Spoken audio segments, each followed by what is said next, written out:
इससे पहले वाली वीडियो में हमने पढ़ा था, कुछ रिव्यू देखा था डिफरेंशियल इक्वेशन का, ये क्या रिव्यू है।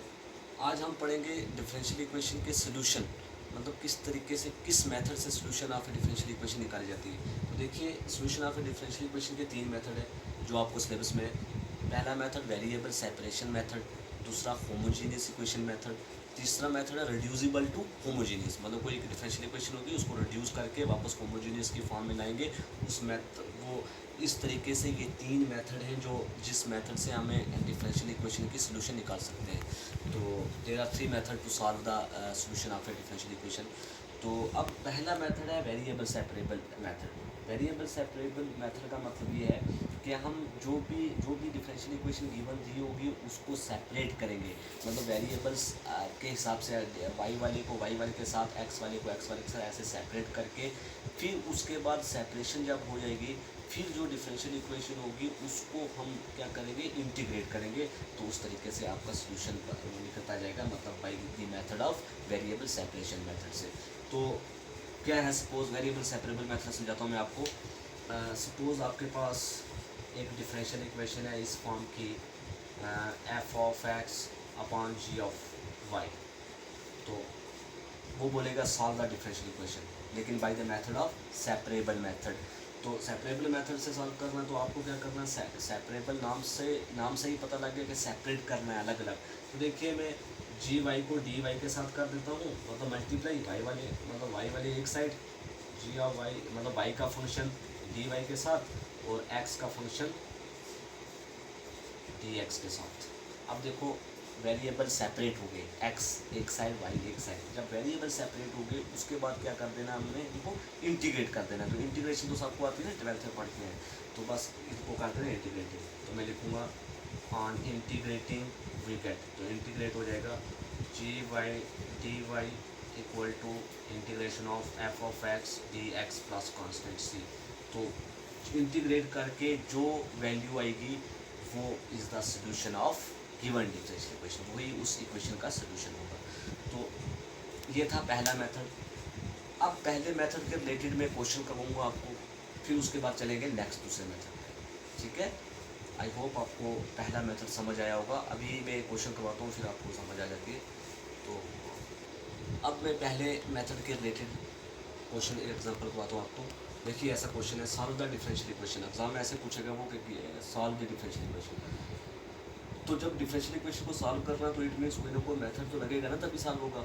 अब इधर तो लिखा ही नहीं मैंने कि कौन से मेथड से करना है, लेकिन आपको ये पहचानना है क्वेश्चन को देखकर कि क्या इस क्वेश्चन को मैं किस तरीके से करूँ। तो कौन सा, अब जरूरी नहीं है कि अब जब भी कभी डिफरेंशियल इक्वेशन एग्जाम में आए कि सॉल्व करो, आप इन तीनों में से कोई भी मेथड लगाओगे, लेकिन वो अकॉर्डिंग टू क्वेश्चन के मुताबिक होना चाहिए, कौन से क्वेश्चन में कौन सा मेथड फिट बैठता है।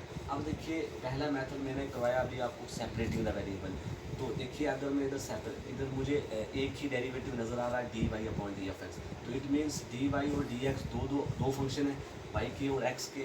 तो वाई और एक्स के फंक्शन अगर नज़र आ रहे हैं मुझे, तो मैं क्यों ना इसको सेपरेट कर दूँ। तो मैं क्या लिखूँगा, इसका सोल्यूशन मैं लिखूँगा कि गिवन डिफरेंशियल इक्वेशन इज़, ये है गिवन डिफरेंशियल इक्वेशन ये है। तो सेपरेटिंग वेरिएबल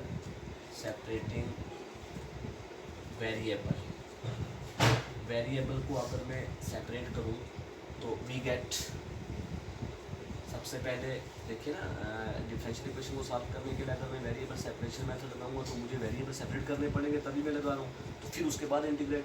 तो मैंने जब वेरिएबल सेपरेशन करूँगा तो मैं क्या करूँगा, एक्स वालों को एक साइड कर दूँगा और वाई वाले को एक साइड।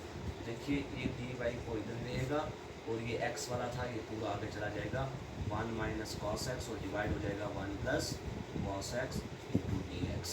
कहने का मतलब सेपरेट करने के बाद वाई वाले अलग हो गए और एक्स वाले अलग हो गए। तो जब सेपरेशन लगाते हो, सेपरेटिंग वेरिएबल मतलब वेरिएबल सेपरेट करते हो, तो उसके बाद मैंने कहा क्या करना है, इनको इंटीग्रेट करना है। तो अब वेरिएबल सेपरेट हो गए, तो अब क्या करना है, इंटीग्रेट करना है।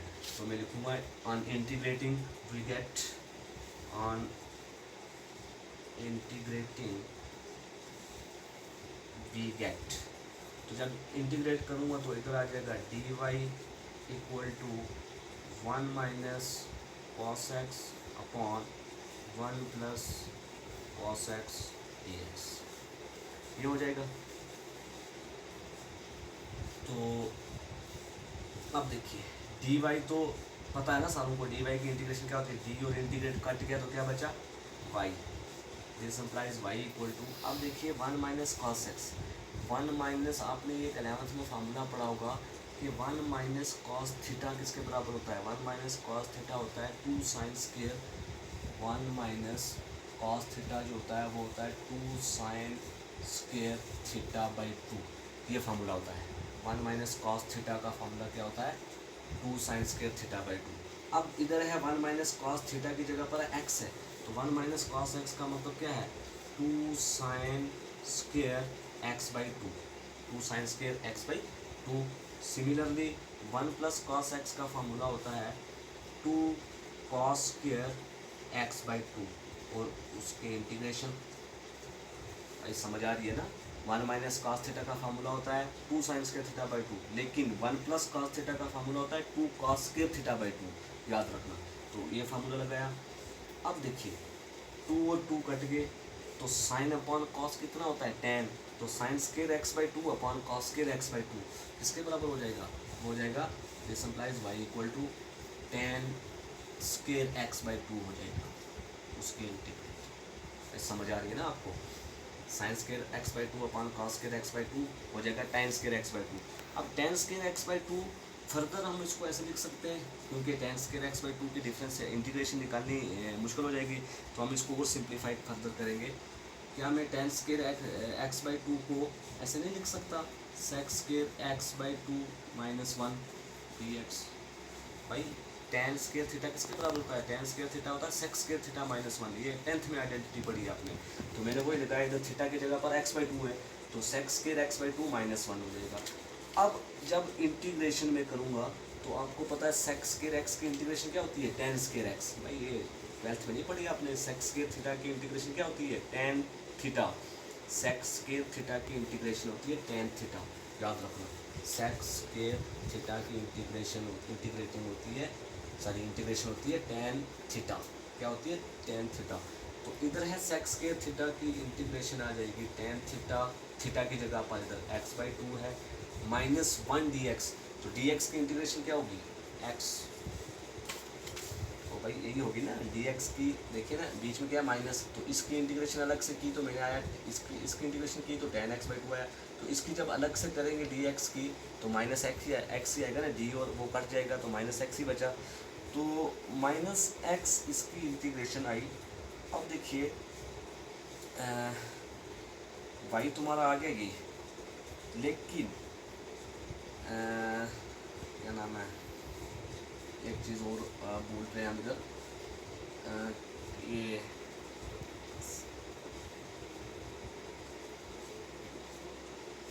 इंटू शायद एक्स की अलग से भी करते हैं, इंटू सेक्स के थीटा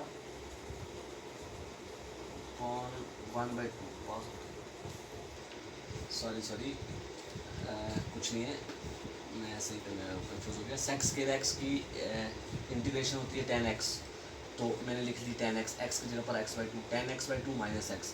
अब वाई किसके बराबर आ गया ten x by 2 minus x. अब ये आगे फर्दर सिंप्लीफाई नहीं हो रहा है, बस इतना ही, जितना देखिए मैथड सोल्यूशन निकाल वही होती है कि जब तक वो सिंप्लीफाई होगा तब तक सिंप्लीफाई करते जाओ, तो अब सिंप्लीफाई हो गया तो हम बोलेंगे which is the solution of A given differential equation, ये इस इक्वेशन का सोल्यूशन है।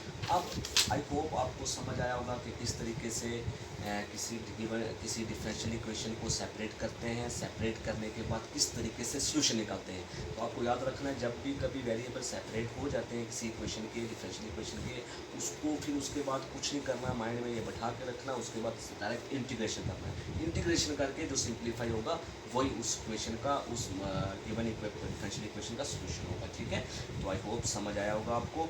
अब नेक्स्ट क्वेश्चन जो है 2-3 क्वेश्चन इसके रिलेटेड 3, 4, 5, हाँ 5-6 क्वेश्चन ऐसे हैं जो मैं आपको फ़ोटो भेजूँगा, वो आपने खुद करने हैं, ठीक है ना, वो आप खुद करोगे, और जो क्वेश्चन नहीं होगा वो मुझे आप कमेंट बॉक्स में कहेंगे कि सर फलां क्वेश्चन नहीं हुआ, कोई बात नहीं, मैं वो भी आपको डिटेल में समझाऊँगा, ठीक है ना। तो चलते हैं नेक्स्ट जो क्वेश्चन आपको हम देते हैं वो चलते हैं। हाँ, मैं देख रहा था क्वेश्चन आपको नेक्स्ट, और कोई ऐसा क्वेश्चन है नहीं है जो आपको समझाया जाए। यही क्वेश्चन एक था जो आपको समझा दिया मैंने कि किस तरीके से मतलब किसी डिफरेंशियल इक्वेशन का सोल्यूशन निकालते हैं bye the method of separation method. तो अब 3-4 क्वेश्चन जो हैं वो मैं आपको फ़ोटो भेजूँगा, वो अपने होमवर्क के इसी के रिलेटेड है, बिल्कुल ऐसे ही जो मेथड मैंने लगाया इसी मेथड से आपने करना है, ठीक है। जो नहीं होगा वो मुझे बताना, क्वेश्चन नहीं हुआ है, ठीक है ना। तो और कमेंट बॉक्स में बताना भी है कि किस किस को ये समझ आया और किस किस को नहीं आया, ठीक है। Okay, thank you.